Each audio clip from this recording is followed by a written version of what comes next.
Hello everyone, welcome back to my mom and kids blog. दोस्तों, इस आपको पता होगा कि वर्ग एक का प्री एग्ज़ाम का नोटिफिकेशन आ चुका है कि एग्ज़ाम किस डेट में हो सकता है या किस मंथ में हो सकता है। ऐसा ईएसबी ने हमें नोटिफिकेशन जारी करके दिया है, तो उसी पर आज अपन डिस्कस करेंगे। और इस एग्ज़ाम में कौन कौन फॉर्म भर सकता है 2025 के अकॉर्डिंग, और इसलिए क्वालिफ़िकेशन क्या चाहिए और एग्ज़ाम का पैटर्न क्या होगा, वो सभी चीज़ों को आज हम इस ब्लॉग में कवर करने वाले हैं। तो दोस्तों, मेरे साथ अंत तक जुड़े रहें।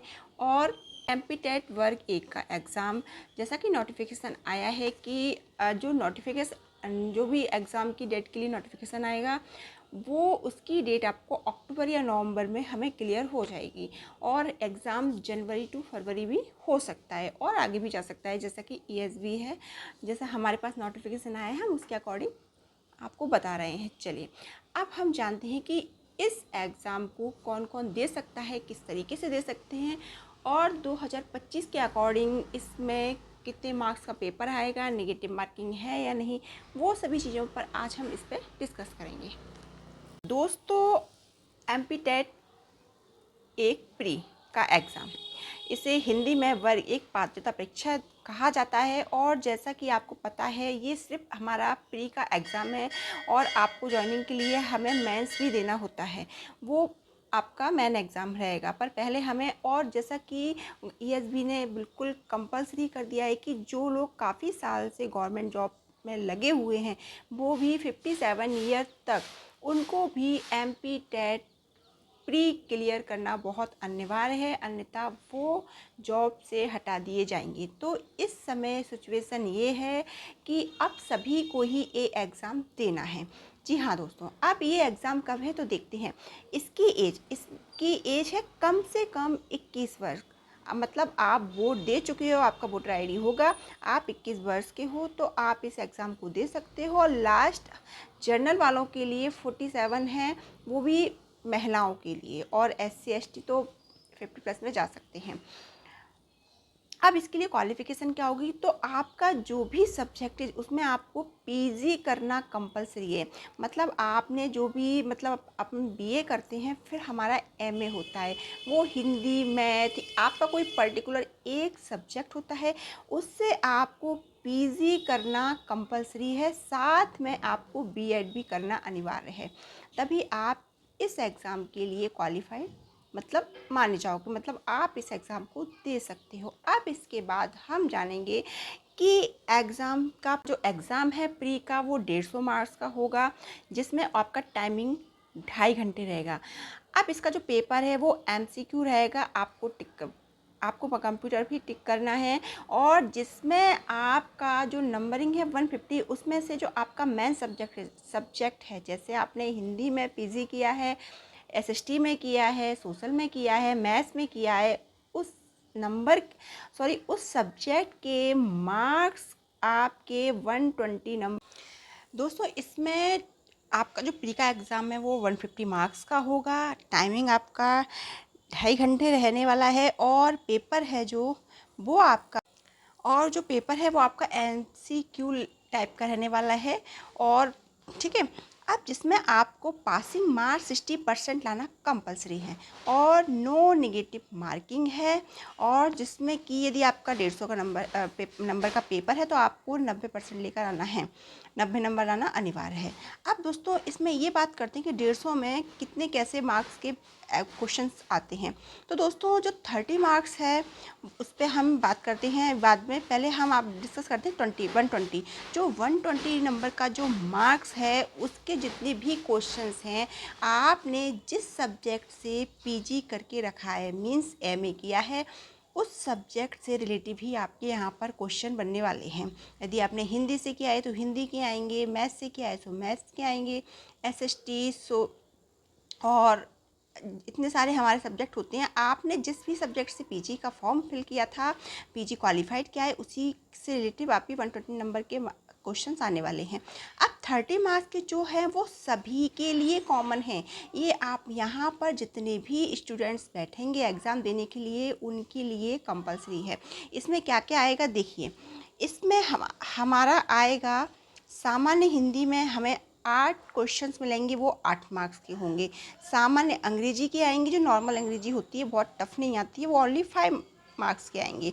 और सामान्य ज्ञान मतलब घटना चक्र है, तार्किक योग्यता है, इन सभी के जो क्वेश्चंस हैं वो हमारे 7 मार्क्स के आएंगे। और शिक्षा शास्त्र मतलब पैडागोजी है, वो हमारी 10 मार्क्स की आएगी, है ना, पैडागोजी।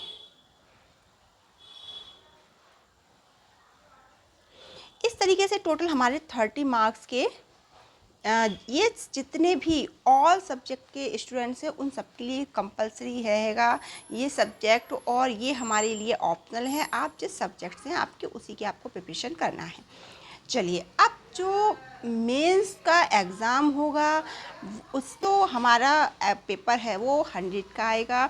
और जैसे कि अभी भी मैंने जो मेंस दिया था एमपी टेट 2 का, उसमें भी ओनली 100 मार्क्स का था पेपर। उसमें आप जितने नंबर हाई स्कोर कर लो, क्योंकि इसमें हम पासिंग मार्क्स नहीं बोल सकते, यहाँ तो मेरिट से उठती है चीज़ें, और उसके बाद आपकी डॉक्यूमेंट वेरिफिकेशन की बारी आती है।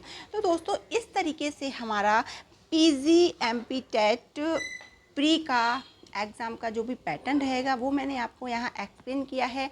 साथ ही दोस्तों, अच्छा, हमारा जो नोटिफिकेशन है मैंने बताया था आपको, ये अक्टूबर या नवंबर 2025 के समथिंग अपन इसको देख पाएंगे, और दिसंबर में फरवरी तक आपका यहाँ एग्ज़ाम होना अभी तो पॉसिबल ऐसा बताया जा रहा है, आगे फिर चीज़ें चेंज भी हो सकती हैं।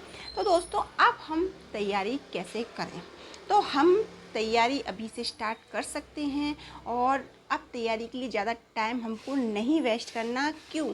क्योंकि हमारा जो 120 मार्क्स का जो पेपर आएगा, हमारा जो मेन सब्जेक्ट है, जो मेन सब्जेक्ट है, इसमें जो 120 मार्क्स का आएगा, इसका अच्छा खासा सिलेबस है, क्योंकि ये एमपी टेट 1 का एग्ज़ाम है ना, जो आपको 9 to 12 के लिए है। तो बहुत ही अच्छा पेपर आता है इसका, तो हमें तैयारी बहुत अच्छे से करना है। अब बात आती है कि एक हाउस वाइफ जो बच्चे हैं कर रहे हैं, टाइम है वो कर लेंगे, पर एक हाउस वाइफ वो क्वालिफाइड है बट घर में बच्चों में इस तरीके से फंस चुकी है कि वो आगे नहीं कर पा रही, चाहकर भी उसके पास टाइम नहीं है, वो कैसे करें? ओनली हाउस वाइफ के लिए ये व्लॉग, ये चैनल बहुत ही बेनिफिट देने वाला है। ये मान के चलिए कि हाउस वाइफ के लिए, जो हाउस वाइफ है ना, उनके लिए ये चैनल बहुत ही बेनिफिट रहेगा। आप मेरा ब्लॉग देखिए, मैं उसमें अपने एवरी ब्लॉग में आपको एक एक टॉपिक कवर करूँगी। और आपने यदि मेरा पूरा ब्लॉग भी देख लिया, जो कुछ नहीं कर पा रही, सोच रही हैं क्या करें, हमें तो कुछ भी नहीं आता, जीरो लेवल से उनको कुछ पता ही नहीं है, उन्होंने यदि मेरा फुल ब्लॉग भी देख लिया और मैंने जो पढ़ाया वो आपने देख लिया, तो मैं ये बोलती हूँ उनके अंदर मतलब इतना कॉन्फिडेंस आ जाएगा कि आप खुद से भी तैयारी करोगे और आपको बहुत सारी चीज़ों की नॉलेज भी हो जाएगी। साथ में आपको इस चैनल पर आपको एक बेनिफिट मिलने वाला है कि आपको जितनी भी मतलब चीज़ें आप सीखोगे, आप जितना भी स्टडी करोगे, वो आप ट्रिक के साथ करोगे। मतलब मैं आपको ट्रिक के साथ सारी चीज़ें कवर कराऊंगी, जो कि 50% आप यहीं सीख लोगे और 50% आपके माइंड में सेट हो जाएंगी, आपको रटना नहीं है। और तो आप मेरे साथ जुड़ सकते हो मेरे ब्लॉग में। तो दोस्तों, ये था मेरा आज का ब्लॉग। मैंने आपको इन्फॉर्मेशन दे दी है कि हमारा एग्ज़ाम आज बिल्कुल मतलब नज़दीक है, ज़्यादा ओनली अब है ना, हमारा सितंबर लग चुका है, तो आप लगा लीजिए सितंबर, अक्टूबर, नवंबर, दिसंबर, ओनली 4 मंथ है हमारे पास। यदि जो लोग स्टडी करने की सोच रहे हैं या अभी उन्होंने बिल्कुल भी स्टार्ट नहीं किया, या जो कर रहे हैं, वो सभी मेरे साथ इस ब्लॉग में जुड़ सकते हैं। मेरे चैनल में ट्रिक के साथ स्टडी करें। तो सब्सक्राइब किए बगैर मत जाना। अगर आपको वीडियो हेल्पफुल लगा